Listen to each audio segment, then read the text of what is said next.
Both of you saying, well, Captain Jack is back.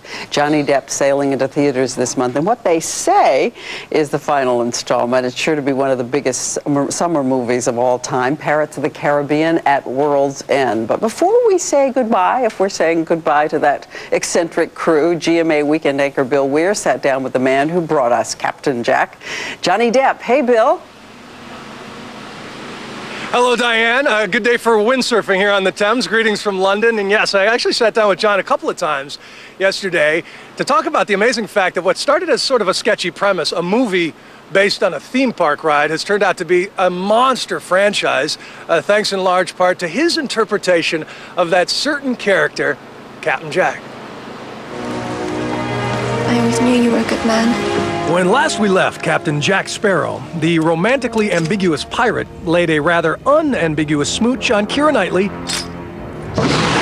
and was promptly eaten by a giant squid. Hello, Beastie. You know, naturally, what happens in life. When you go into the mouth of something, you must come out of the other end. It's a metaphor. Yeah. Interesting symbolism, for if there is one guy who has emerged from the Hollywood monster relatively unscathed, it is Johnny Depp.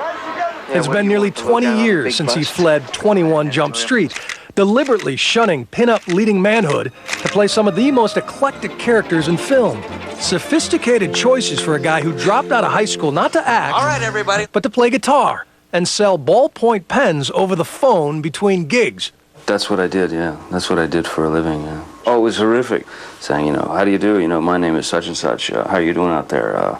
You have just become eligible for to receive this trip to Greece, and you know. You promise them a trip to Greece and then sell them. Yeah, and they ordered like a gross of pens or a couple of gross of pens, you know, with their name on it. Hideous.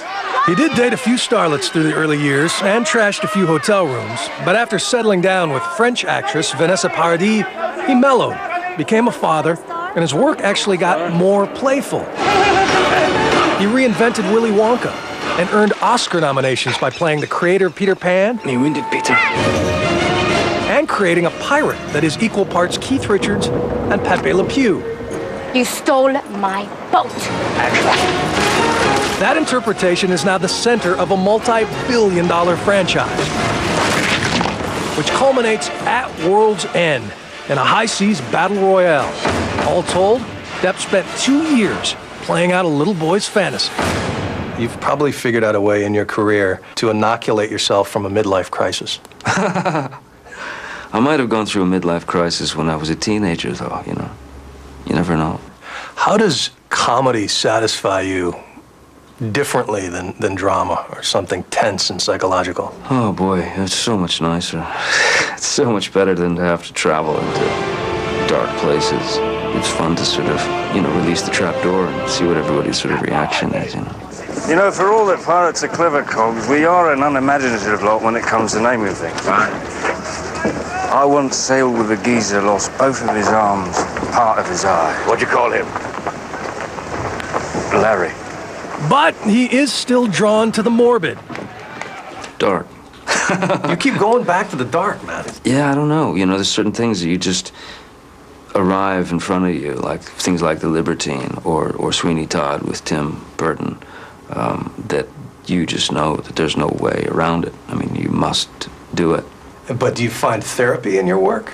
You definitely do. But, you know, you find therapy in life, in anything, in, you know, I mean, in family and in your kids. And he means that in more ways than one. His 7-year-old daughter recently fought off a near-deadly infection, and he shut down filming of Sweeney Todd to spend a week at her bedside. As any parent would feel, it was extremely frightening, you know. She's doing really well, and she's pulled through beautifully and perfectly, thank God. So, yeah, no, everything's good. Are they your focus group?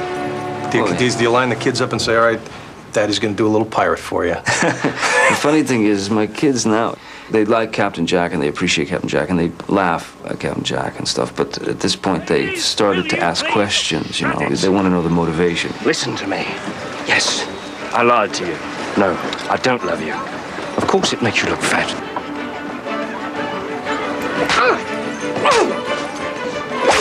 Okay, Dad, yeah, all right, yeah, it was funny, but why would he do that if he knows that this is going to happen down the line?